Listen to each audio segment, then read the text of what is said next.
2015 2016 L నీనో ఇది కేవలం ఒక వాతావరణ మార్పు మాత్రమే కాదు సుమా, ప్రపంచవ్యాప్తంగా ఆరోగ్య వ్యవస్థలనే కుదిపేసిన ఒక భారీ సవాలు.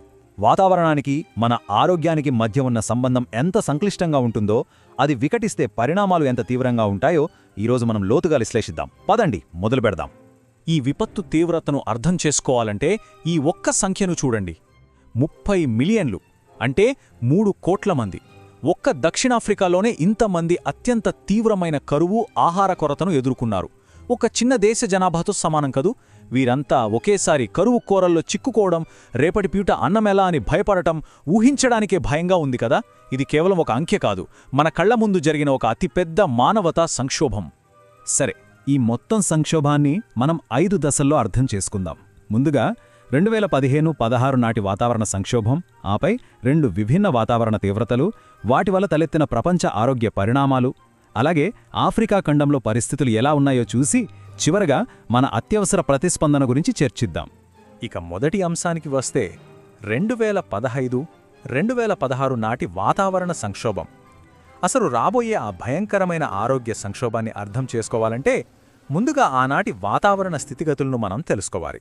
ఒక్కసారి ఈ డేటాను గమనిద్దాం. 2015-16 ఎల్ నినో తీవ్రత అచ్చం 1997-98 నాటి విపత్తుతో సమానంగా ఉంది. 97-98లో ఏం జరిగిందో తెలుసుగా? ప్రపంచవ్యాప్తంగా కరువు కాటకాలు, భారీగా అంటువ్యాధులు ప్రబలాయి.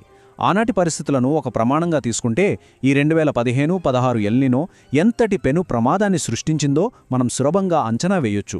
ఇది సాధారణ వాతావరణ మార్పు కాదు, ఒక పెద్ద విపత్తుకు ముందస్తు సంకేతం. ఇప్పుడు మన రెండో అంశం, 2 తీవ్ర పరిస్థితుల కథ. ఎల్ నినో ముప్పు ప్రపంచమంతా ఒకేలా ఉండదు. దీనికి 2 ముఖాలున్నాయి. ఒకే వాతావరణ మార్పు ప్రపంచంలోని వేర్వేరు ప్రాంతాల్లో ఏకంగా పరస్పర విరుద్ధమైన విపత్తులను ఎలా సృష్టిస్తుందో ఇప్పుడు చూద్దాం. ఈ డేటాను పరిశీలిస్తే అమెరికాస్ ప్రాంతంలో చూడండి, మధ్య అమెరికాలో కరువు ఉంటే అదే సమయంలో దక్షిణ అమెరికాలో భారీ వర్షాలు కురుస్తున్నాయి.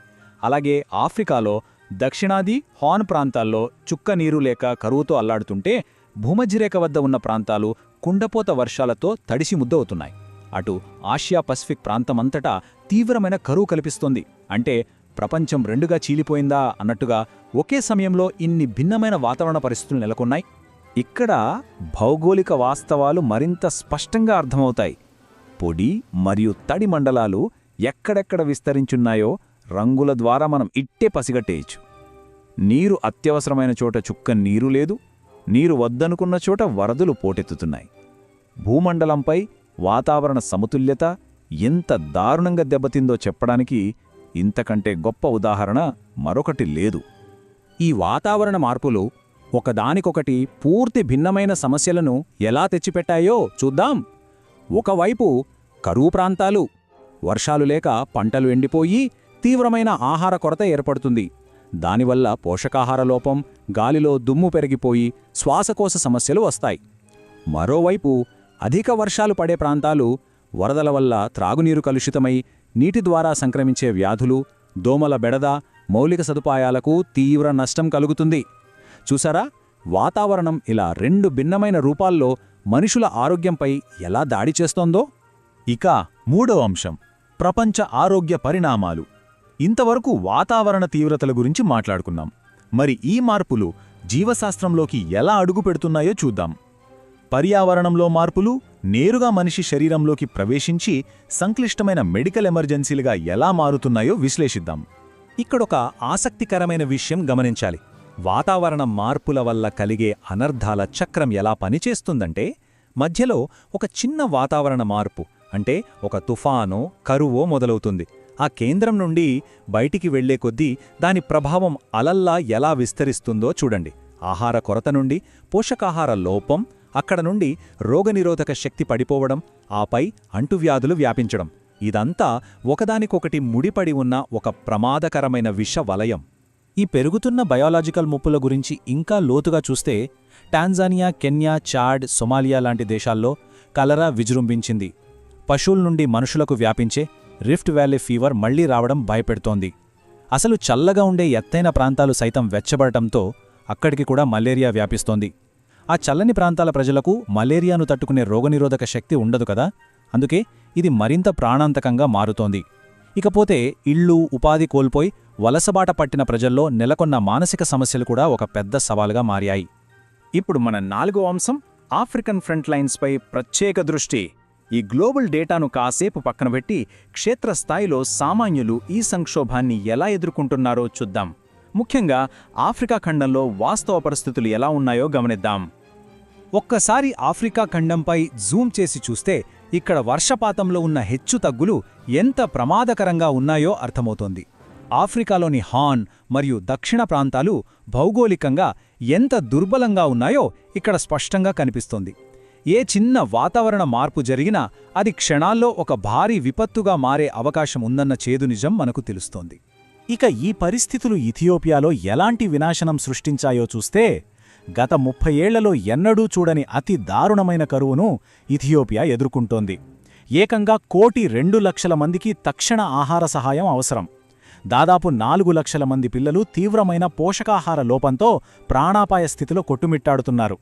ఒకవైపు ఉత్తర ఇథియోపియాలో తీవ్రమైన ఆహార కొరత ఉంటే, దక్షిణాదిన వరదల కారణంగా ఒకేసారి కలరా, డెంగ్యూ లాంటి జ్వరాలు వ్యాపిస్తున్నాయి. పరిస్థితి ఎంత దారుణంగా ఉందో ఊహించవచ్చు. ఇప్పుడు సొమాలియా వైపు చూద్దాం. ఇక్కడ ఆకలికి తోడు మరొక పెద్ద సవాలు ఎదురైంది. ఒకవైపు పిల్లలు ఆకలితో అలమటిస్తుంటే, మరోవైపు ఇక్కడ వ్యాధి నిరోధక టీకాల కవరేజ్ చారిత్రాత్మకంగా అత్యల్పంగా ఉంది. రోగనిరోధక శక్తి లేని పిల్లలపై ఒకేసారి ఎన్నో అంటువ్యాధులు దాడి చేసే ప్రమాదం పొంచి ఉంది. అందుకే అత్యవసర ప్రాతిపాదికన మెడికల్ సపోర్ట్ అందించడం ఇక్కడ ఎంత ముఖ్యమో మనకర్థమవుతోంది. సొమాలియా, దక్షిణ సూడాన్లలో పరిస్థితి ఇంకా భయానకంగా ఉంది. వరదల వల్ల ఇళ్లు మునిగిపోయి లక్షలాది మంది సురక్షిత ప్రాంతాలకు వలస వెళ్లాల్సొచ్చింది. ఆ ఇరుకైన క్యాంపుల్లో ఉండటం, పోషకాహార లోపం, దానికి తోడు మీజిల్స్ లాంటి వేగంగా వ్యాపించే అంటువ్యాధులు ప్రబలటం, ఇవన్నీ కలిసి ప్రాణాలతో నిలబడటమే ఒక పెద్ద పోరాటంగా మార్చేశాయి. ఇక చివరిదైన 5వ అంశం అత్యవసర సంసిద్ధత, ప్రతిస్పందన. ఇంతవరకు మనం సంక్షోభం తీవ్రతను చూశాం. ఇప్పుడు కాస్త ఆశావహ దృక్పథంతో పరిష్కారాల వైపు వెళ్దాం. ఇలాంటి భారీ విపత్తులను తట్టుకోవడానికి ప్రపంచ ఆరోగ్య సంస్థలు, స్థానిక ప్రభుత్వాలు ఎలాంటి చురుకైన చర్యలు తీసుకుంటున్నాయో చూద్దాం. క్షేత్రస్థాయిలో జరుగుతున్న వాస్తవ పనులను గమనిస్తే విపత్తును అడ్డుకోవడానికి అంతర్జాతీయ ఆరోగ్య సంస్థలు ఎంతోమంది సాంకేతిక నిపుణులను, అత్యవసర సిబ్బందిని యుద్ధ ప్రాతిపాదికన రంగంలోకి దించుతున్నారు. ఏ వ్యాధి ఎక్కడ వ్యాపిస్తుందో ముందుగానే పసిగట్టడానికి ఈవార్స్ ఇన్ ఎ బాక్స్ అనే ఒక సర్వేలెన్స్ కిట్ను పంపిణీ చేస్తున్నారు. అలాగే అత్యవసర మందులను, కెమికల్స్తో ట్రీట్ చేసిన దోమతెరలను ముందస్తుగానే సిద్ధం చేస్తున్నారు.